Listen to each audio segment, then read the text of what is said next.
अस्सलाम वालेकुम। मी हमना with STA 630 research methods आपकी बुक का नाम है।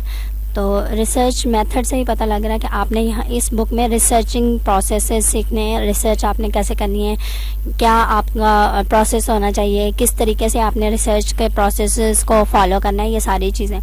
लेसन नंबर 1 में आप लोगों ने सिर्फ डेफिनेशन रिसर्च की करनी है, उसकी वैल्यू आपको पता होनी चाहिए। फर्स्ट लेसन में हम लोग बताएंगे और थोड़ा सा इंट्रोडक्शन दे रहे हैं रिसर्च के बारे में। फर्स्ट लाइन देख लें, लिखा है whether we are aware of it और not we are surrounded by research. हमें पता हो या ना पता हो, मतलब अगर तो हम लोग एक वेल एजुकेटेड हैं, हमें पता होगा कि हम लोगों ने कोई भी काम करना है उसमें रिसर्च लाजमी है। हम मैथ के क्वेश्चन सॉल्व करते हैं, उसमें भी रिसर्च क्या है, आपने जो पीछे फार्मूलाज किसी ने एक बाउंडेशन दे दिया, आपने वही फार्मूलाज यूज़ करके क्वेश्चन को सॉल्व करना है। कभी भी ऐसा नहीं होगा कि आप अपना फार्मूला इन्वेंट करें और अपने फार्मूले को यूज़ करके क्वेश्चन सॉल्व करें।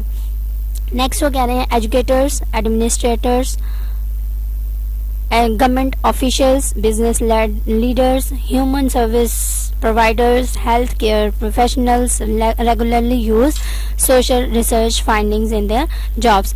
अब ये सब के नाम उन्होंने बता दिए हैं। सराउंडेड बाय रिसर्च में आपको एक एक जो है प्रोफेशन बता दिया है। एजुकेशन में हम लोग रिसर्च यूज़ करते हैं, एडमिनिस्ट्रेटर्स जो हैं वो रिसर्च यूज़ करते हैं, रिसर्च का प्रोसेस यूज़ करते हैं।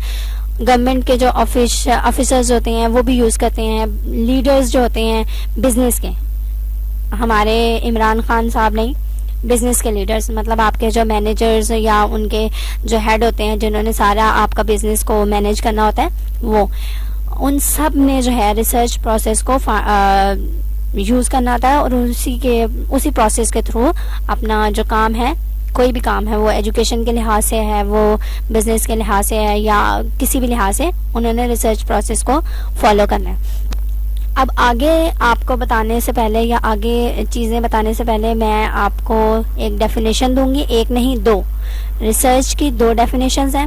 पहली डेफिनेशन देख लें, research is a simply the process. ठीक है, रिसर्च क्या है, सिंपल एक प्रोसेस है और फाइंडिंग सोल्यूशन। आपने क्या फाइंड करना था, सोल्यूशन फाइंड करना था। किसका, किसी भी प्रॉब्लम का। To a problem after through study and analysis of the situation factors. आपने कैसे आंसर फाइंड करना होता है किसी भी सोल्यूशन का, आपने उसकी प्रॉब्लम को स्टडी करना होता है और उसके ऊपर एनालाइज करना होता है कि आपकी जो प्रॉब्लम है उसके क्या क्या फैक्टर्स हैं और उसको आप कैसे सॉल्व कर सकते हैं। It is the gathering information needed to answer a question. और आपने क्या करना होता है, उसी क्वेश्चन को आंसर करना होता है अपनी इंफॉर्मेशंस को इकट्ठा करके, and thereby help in solving a problem. और यही इंफॉर्मेशन जो आप इकट्ठी करते हैं एक प्रोसेस के थ्रू, वही आपका सॉल्विंग प्रॉब्लम को सॉल्व करने में मदद देती है। एक नेक्स्ट जो आपकी डेफिनेशन है वो ये है, organised, systematic, data based, critical, objective, scientific inquiry or investigation into a specific problem undertaken with a purpose of finding answer or solution to it। आपका जो प्रॉब्लम है वो ऑर्गेनाइज भी होता है, सिस्टमेटिक भी होता है, डेटा बेस्ड भी होता है। मतलब आपको एक टेबल के फॉर्म में डेटा दे दिया जाता है, उसको आपने सॉल्व करना है। जिस तरह आपके जो स्टैटिस्टिक्स में आपको कहा जाता है मीन फाइंड करें, तो ये सारी चीज़ें।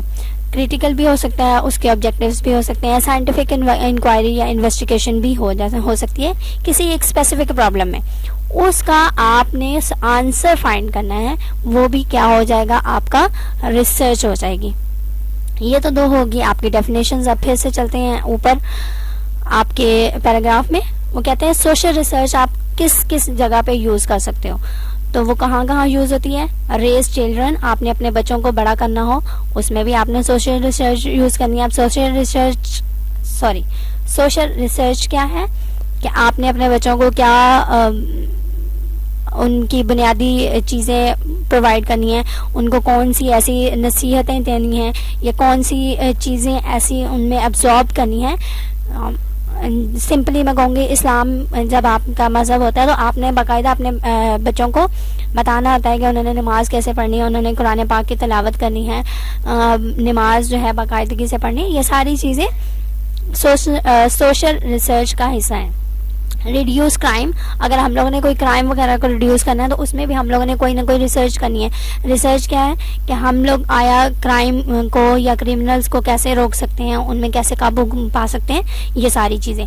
इम्प्रूव पब्लिक हेल्थ, अगर आपने हेल्थ, इसकी एग्जांपल जो है ये आजकल जो डिजीज़ चल रही है कोरोना, ठीक है, इसमें भी अब जो सोशल रिसर्च है वो क्या थी कि आपके इस कोरोना को कैसे ख़त्म किया जाएगा।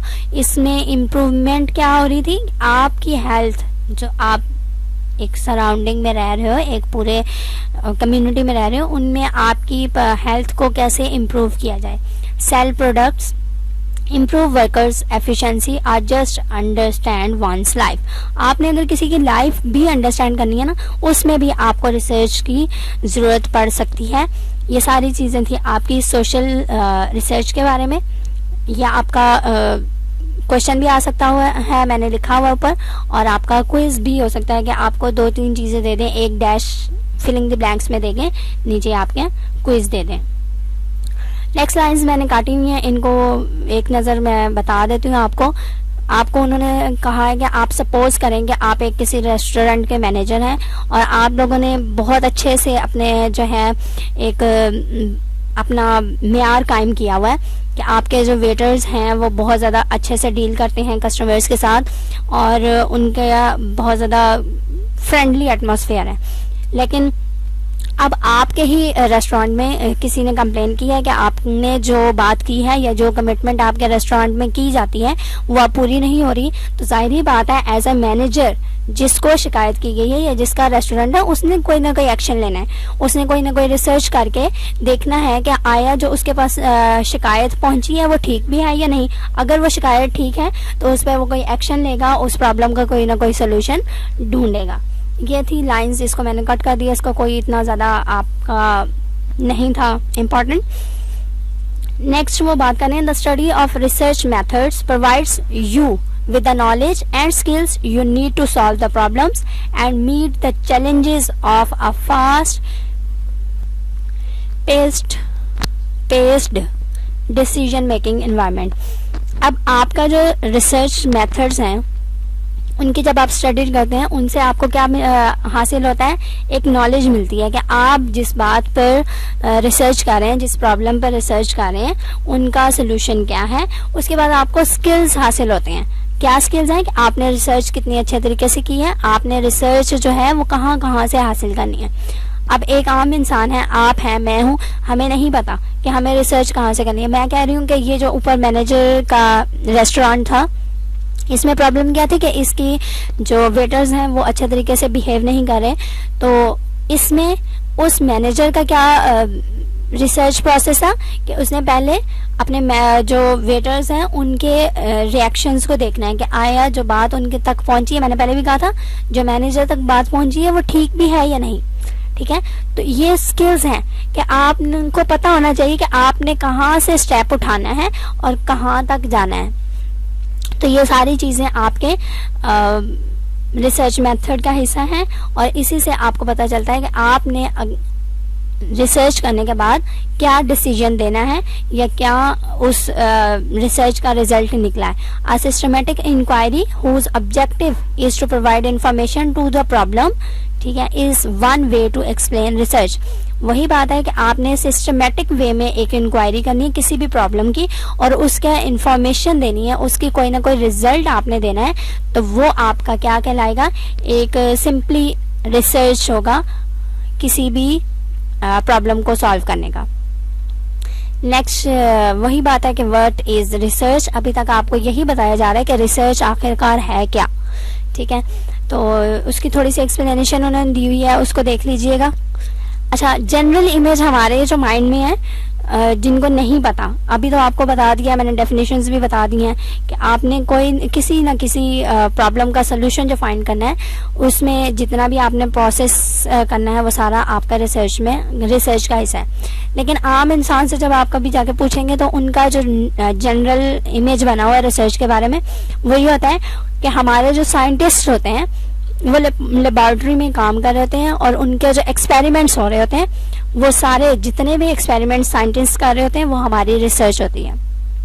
ठीक है, ये आम किसी भी इंसान से आप जाके पूछ लेंगे, उनका यही माइंड सेटअप हुआ है कि जो साइंटिस्ट एक्सपेरिमेंट्स करते हैं वो हमारी रिसर्च है। लेकिन अभी आपको बताया गया है कि आपने किसी भी प्रॉब्लम का सोल्यूशन फाइंड करना है, वो आपके रिसर्च का हिस्सा होगा। नेक्स्ट कह रहे हैं somebody who is interviewing customers to find out their opinion about the new packaging of milk is also doing research।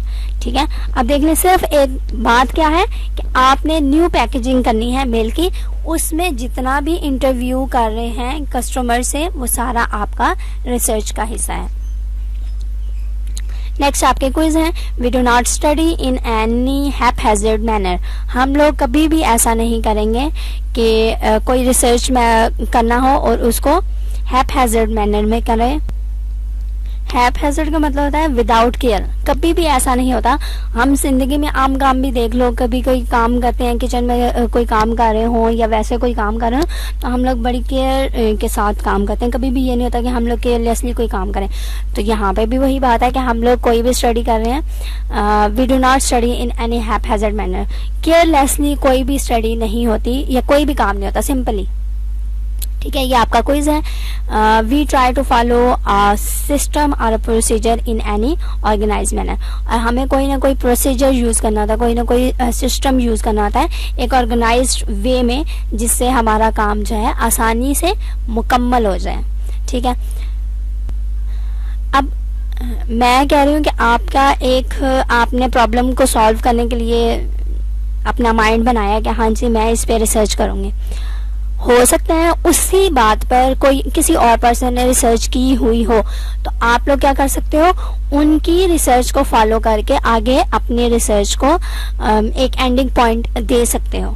ठीक है, तो यहाँ पे ये जो आगे 4 लाइंस दी हुई हैं, इन पे यही बात की हुई है कि अगर ऐसा हो सकता है कि किसी और पर्सन ने आपका सेम प्रोसीजर जो है फॉलो किया हो, मतलब एक आपने किसी प्रॉब्लम पर रिसर्च करनी है, वही प्रॉब्लम वही बात जो है किसी और इंसान ने पहले से ही रिसर्च की हो, तो क्या होगा, वो इंसान उसी की बातों को, उसी के प्रोसीजर को यूज़ करते हुए अपनी कुछ अलग जो है बात या अपना कुछ अलग रिजल्ट प्रोड्यूस कर सकता है। ठीक है, लेकिन बात ये है कि आपको ये बताया जा रहा है कि आप कभी ऐसा भी हो सकता है कि आप अपनी अलग से एक प्रोसीजर यूज़ करो और उसको अपने रिसर्च को ख़त्म करें एक अच्छे तरीके से, और कभी आप पिछले किसी जो आपके रिसर्च की हुई बात को उसको भी आप यूज़ कर सकते हो। Hence not only we have to do the study in a systematic manner. अब इस बात से ये साबित हो रहा है कि हम लोगों को सिर्फ एक सिस्टमेटिक मैनर में स्टडी नहीं करनी, but also that system should be known to others.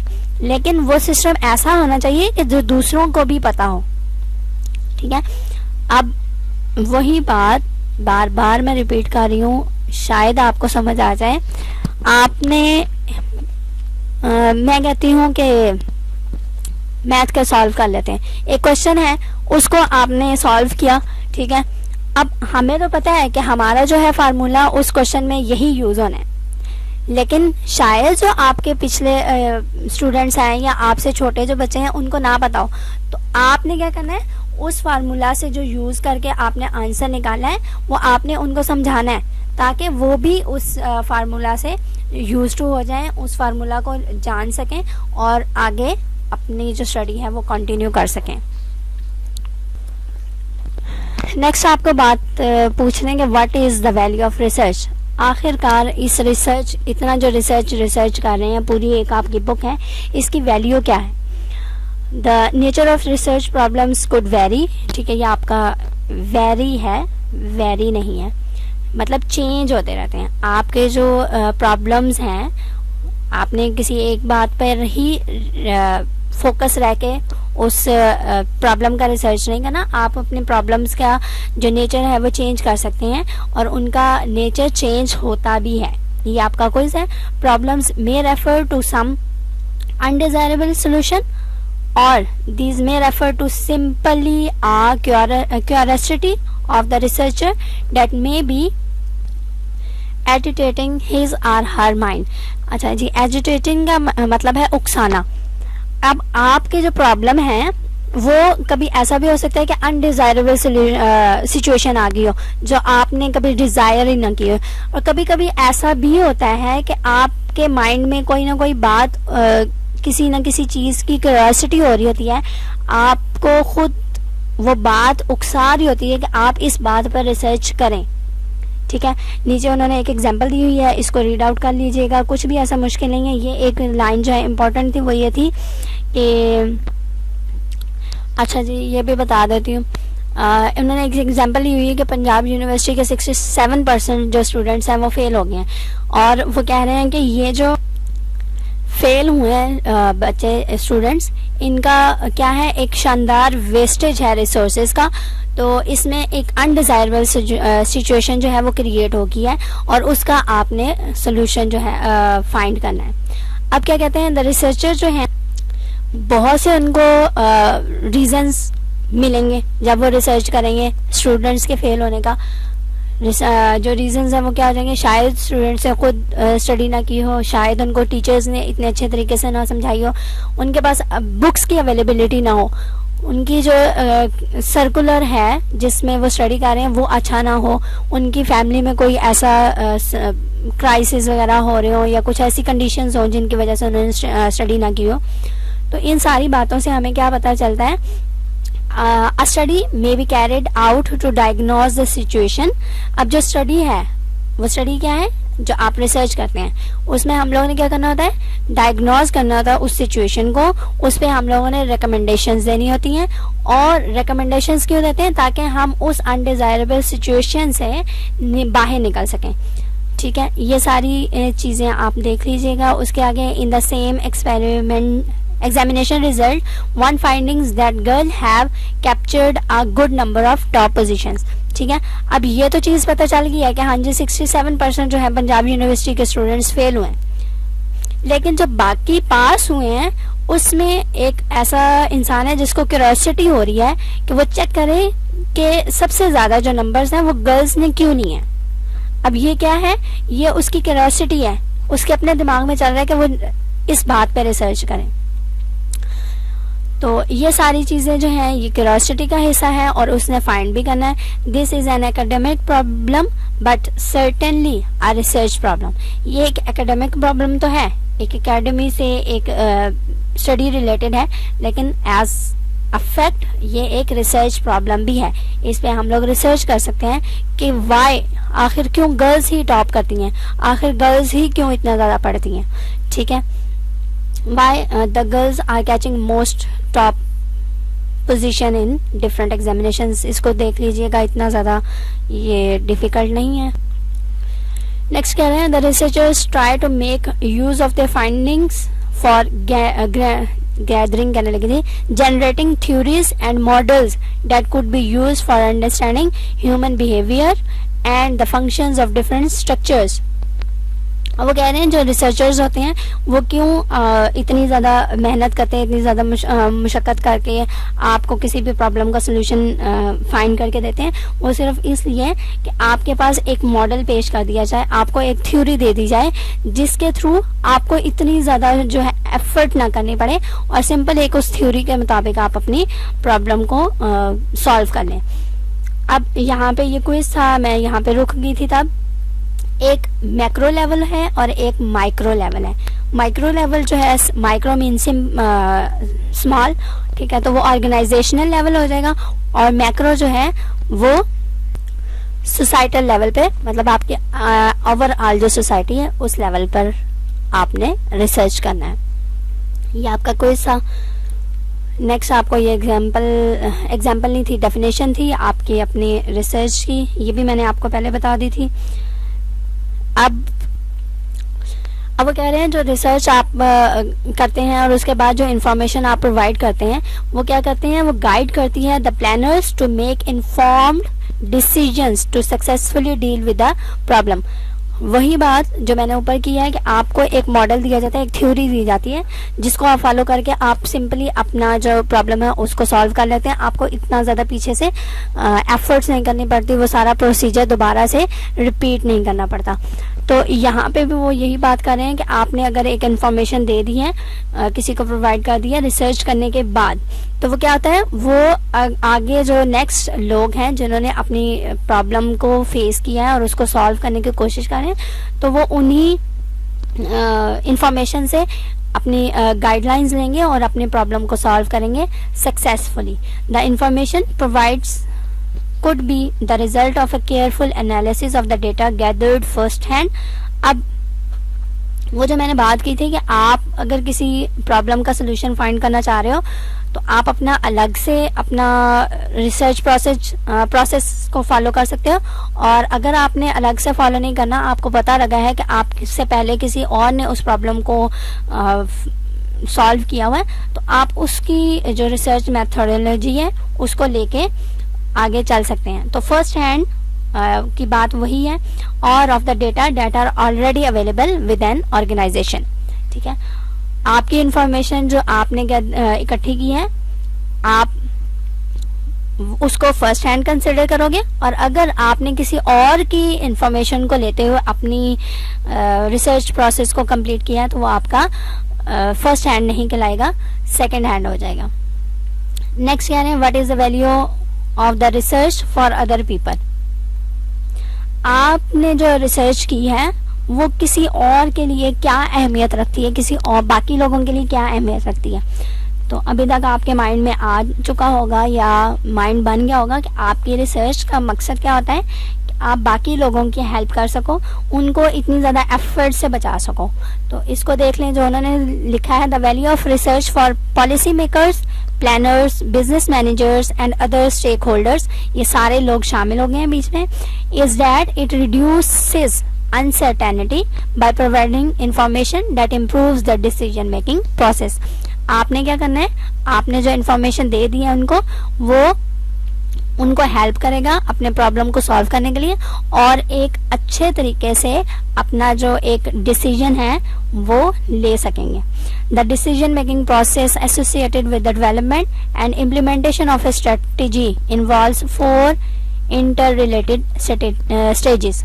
आपकी 4 स्टेजेस हैं जिसमें आपने अपने किसी भी प्रॉब्लम पर डिसीजन लेना है, तो उसके प्रोसेस में 4 आपने काम करने हैं. पहला क्या है, आइडेंटिफाइंग प्रॉब्लम और अपॉर्चुनिटीज. आपने सबसे पहला काम क्या करना होता है कि आपने अपनी प्रॉब्लम को आइडेंटिफाई करना होता है कि आया किस स्टेज पे आपको प्रॉब्लम आ रही है.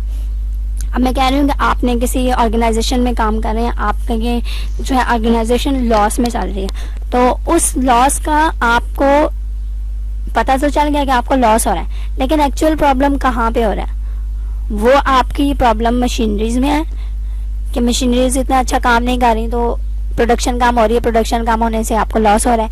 आपके लेबर्स इतने ज़्यादा इफेक्टिवली काम नहीं कर रहे, आपके लेबर्स जब काम नहीं करेंगे, प्रोडक्शन नहीं होगी तो आपको लॉस होगा. आपकी जो एनवायरमेंटल कंडीशन है वो इतनी ज़्यादा अच्छी ना हो शायद. तो ये सारी चीज़ें आपने खुद आइडेंटिफाई करना है कि आखिर प्रॉब्लम किस स्टेज पे है. डायग्नोजिंग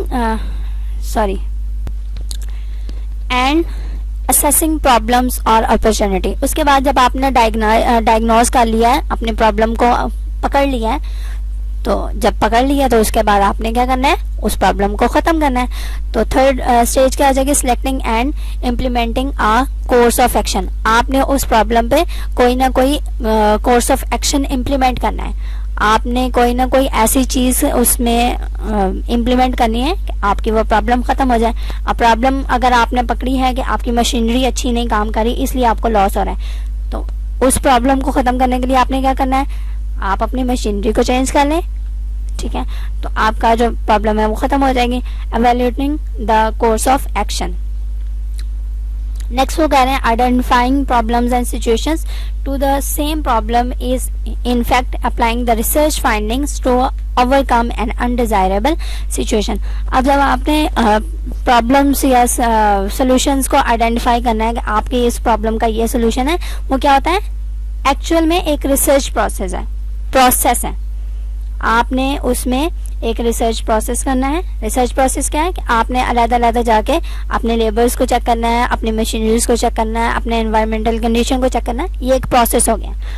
तो उस प्रोसेस के थ्रू आप क्या कर सकते हो, ओवरकम कर सकते हो अपने उस प्रॉब्लम को जो आपको अनडिजायरेबल कंडीशन में आपके सर पर आ पहुंची है.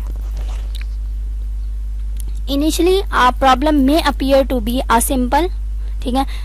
फर्स्टली जो सिंपल पहला स्टेज होता है, इसमें आपको यही लगता है कि शायद ये जो प्रॉब्लम आई है ये बड़ी सिंपल है। अब एक मैनेजर है जिसको इतना ज़्यादा रिसर्च के बारे में नहीं पता, जिसने इतनी ज़्यादा स्टडी नहीं की, वो तो सिंपल यही कहे पता नहीं क्यों लॉस हो रहा है, कुछ छोटा मोटा ही प्रॉब्लम है, ये क्लियर हो जाएगा। लेकिन जब अगली दफ़ा फिर नुकसान होता है, फिर अकल आती है नहीं छोटा मोटा प्रॉब्लम नहीं है, कुछ अच्छा खासा है, ठीक है। तो उस छोटे मोटे प्रॉब्लम को आपकी जो बुक है उसमें लिखा हुआ है टिप ऑफ द आइसबर्ग। अच्छा जी, वो कह रहे हैं but the study by a professional might help locating the magnitude of the issue as well as its solution.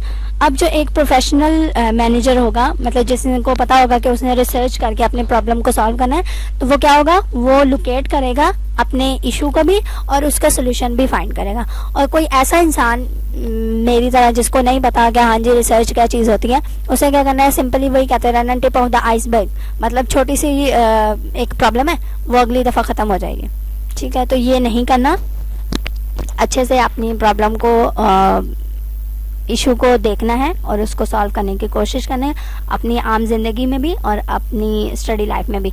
आम जिंदगी में बहुत ज़्यादा मायने रखता है आपका। अब वो जो कहते होते हैं कि अच्छा छोड़ें, research helps in developing methodologies. आप लोग कौन कौन सी मेथडोलॉजीज को अडॉप्ट कर सकते हो, कौन कौन सी मेथडोलॉजीज को डेवलप कर सकते हो रिसर्च में, वो देख लें। These methodologies are for the collection of data, data processing and data analysis. आपने अगर किसी डेटा को कलेक्ट करना है, उसकी भी अलग से मेथडोलॉजीज हैं। आपने किसी डेटा को प्रोसेस कर रहे हो, उसमें भी अलग से आपकी मेथडोलॉजीज होंगी। आगे आपकी पूरी बुक इंशाल्लाह इसी चीज़ों पर घूम रही है और आपको भी घुमाएगी। वो कह रहे हैं for the new researchers these methodologies are already available. जो न्यू रिसर्चर्स हैं उनके लिए तो ये सारी जो डेटा कलेक्शन आपने कैसे करनी है, आपका डेटा आपने प्रोसेस कैसे करना है, ये सारी चीज़ें अवेलेबल हैं। लेकिन जो जिन्होंने पहले रिसर्च की हुई थी उनके लिए ये अवेलेबल नहीं थी। उन्होंने बहुत ज़्यादा एफर्ट्स करके आपके लिए वो मेथडोलॉजीज़ बना दी हैं और आपने सिर्फ सिंपल उस मेथडोलॉजीज़ को अडॉप्ट करना है और अपना रिसर्च प्रोसेस जो है वो कंप्लीट करना है। Nevertheless, there is always a scope for improvement and certainly new methodologies are developed. अच्छा, ये जो कुछ लाइंस हैं इसमें वही बात की है जो ऊपर की है कि अगर तो मैनेजर्स या एडमिनिस्ट्रेटर्स हैं उनको नॉलेज है रिसर्च के बारे में तो वो बहुत अच्छे से अपने जो है प्रॉब्लम से ओवरकम कर लेंगे। लेकिन अगर कोई ऐसा मैनेजर है या ऐसा एडमिनिस्ट्रेटर है जिसको कुछ भी नहीं रिसर्च के बारे में पता, तो वो क्या करेगा, वो बहुत ज़्यादा अपने ऑर्गेनाइजेशन को नुकसान के पहुंचाएगा, नुकसान फेस करने पड़ेंगे। और उस सिचुएशन में उस इंसान को जिसको रिसर्च के बारे में नहीं पता, वो कोशिश करे कि अपनी उस कमी को पूरा करे और रिसर्च के बारे में जाने। अब एक एग्जांपल उन्होंने दे दी है, वो देख लीजिएगा आप लोग। नेक्स्ट है managers may not be doing the research themselves, in fact they could hire the services of professionals. अब कभी कभी ऐसा भी होता है कि जो इंसान जो है, मैंने क्या कहा था पीछे, मैनेजर्स या एडमिनिस्ट्रेटर्स जिनको रिसर्च के बारे में नहीं पता, वो थोड़ा सा अपने आप में खूबी लाए और रिसर्च के बारे में जाने। अगर उनके पास ये एबिलिटी नहीं है तो वो हायर कर लें किसी और प्रोफेशनल्स को, and still they should be well conversant with research methodologies. तब भी उनको कुछ ना कुछ मेथडोलॉजीज गेन करनी होंगी। अब जाहिर बात है जिसको हायर कर रहे हैं, अब ये तो नहीं पता कि वो ईमानदारी से काम करेगा या बेईमानी से, ठीक है। आपने हायर कर लिया, इतने पैसे उसको दे दिए, लेकिन वो फिर आप बेईमानी करें तो आपको तो नुकसान ही है, तो उसमें आपको तो फायदा नहीं हुआ। The manager who is knowledgeable about research can interact effectively with outside researchers or consultant।